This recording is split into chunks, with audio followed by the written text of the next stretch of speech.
Democrats have been soul-searching after their 2024 election losses. Should they shift to the center, become more woke, stay the same, move to the left? Depends on who you ask. Here's Minnesota Governor, former vice presidential candidate Tim Walz last week.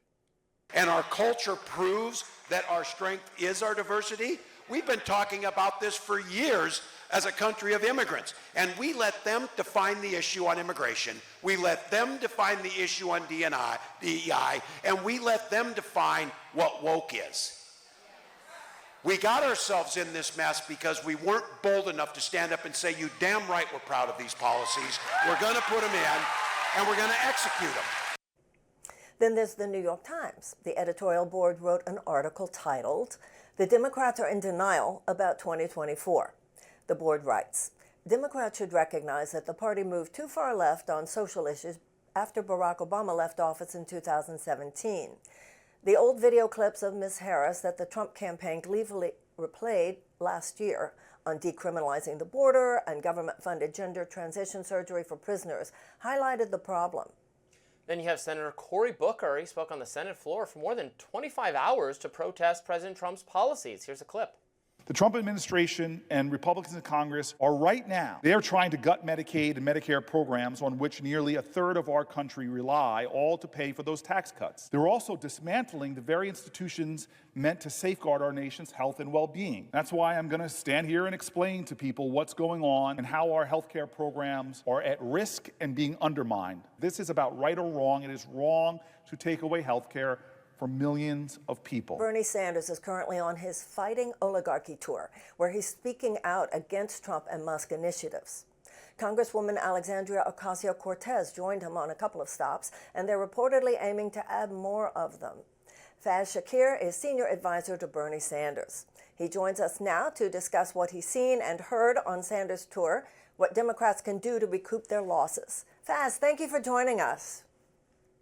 Hi, Marianne. Good to see you. Good to see you, too. Democrats had a good night last night between Booker, I thought very strong showing there on the Senate floor, and then, of course, the wonderful win in Wisconsin.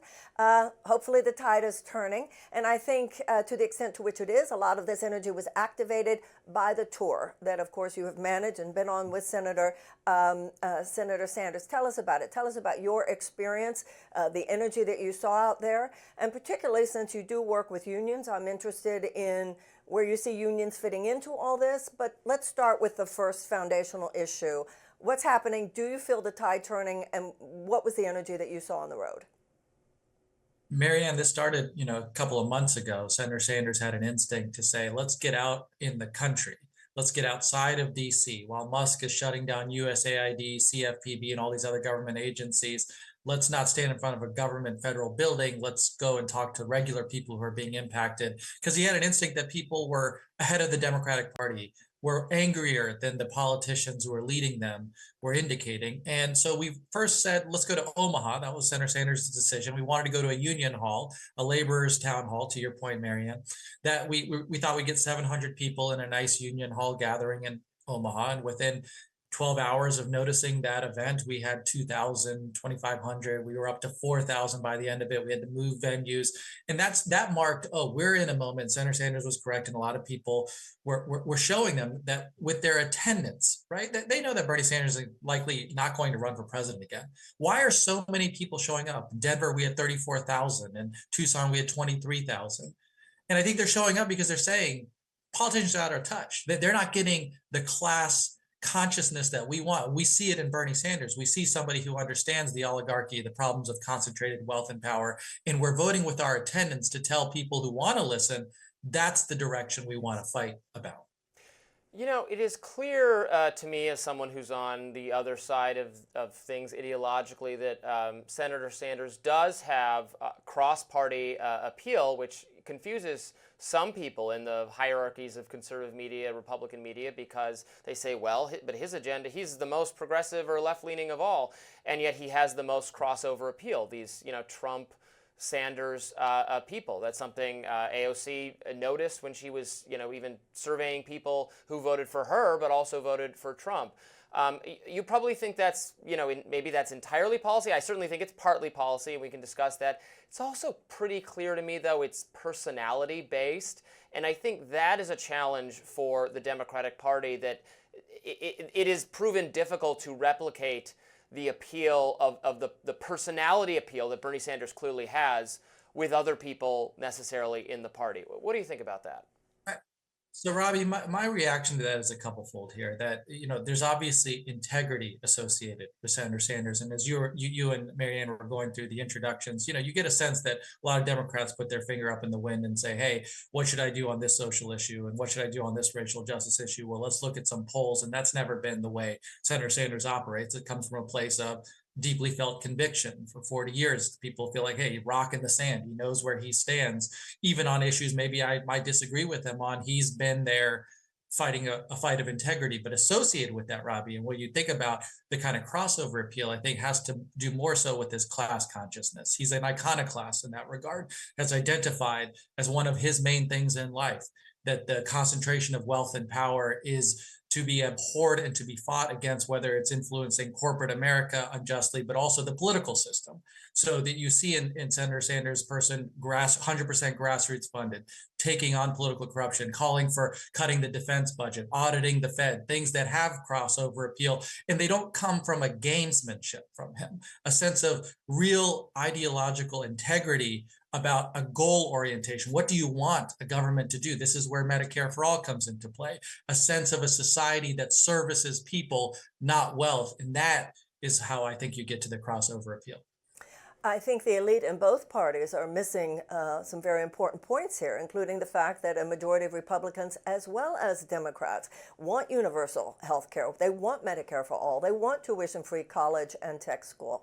So once again, starting with Senator Sanders, and I think, by the way, in terms of what Robbie was saying, it's not so much that the Democrats don't have anyone else as that there has been in the past, I do think that this will change now, but an elite establishment which has sought to de-amplify and disenfranchise and peripheralize any voices that really might have emerged with a similar kind of power. I think that will change now. So if we are seeing last night as a kind of turning of the tide, what do you, Faiz, being where you sit with unions, with Senator Sanders, what do you think is the most important thing for Democrats to do now going forward?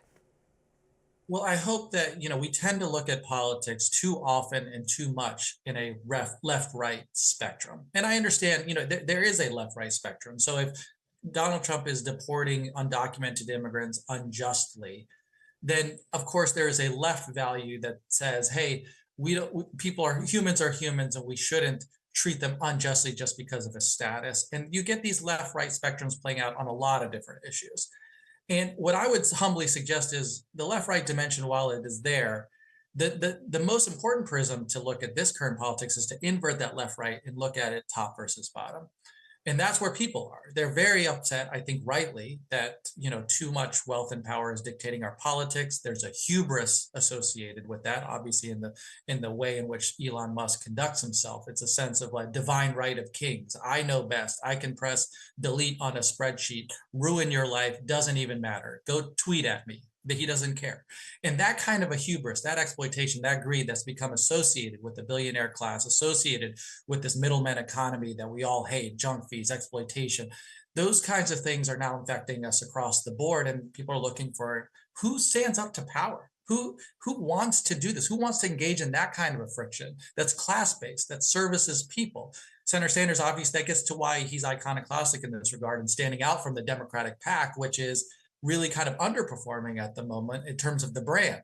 That said, people are looking for a fighter. They're looking for a political home. And I hope that people will embrace some of this populism, some of the desire to confront concentrations of wealth and power. That's where people are, and the Democratic Party has to catch up to that. I will.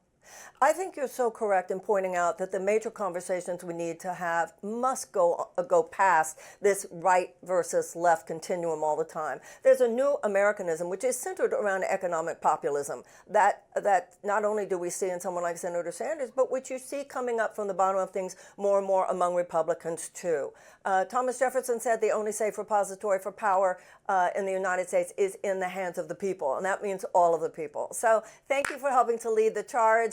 George. You're always welcome here. I want to hear what you have to say, and I listen to every word that you put out there, and I watch everything you do. So thank you so much. Nice to meet you, Robbie. Nice to meet you too. Thank you. Up next, we'll talk to journalist Michael Schellenberger about his explosive new report on the FBI and Hunter Biden's laptop. Stay tuned.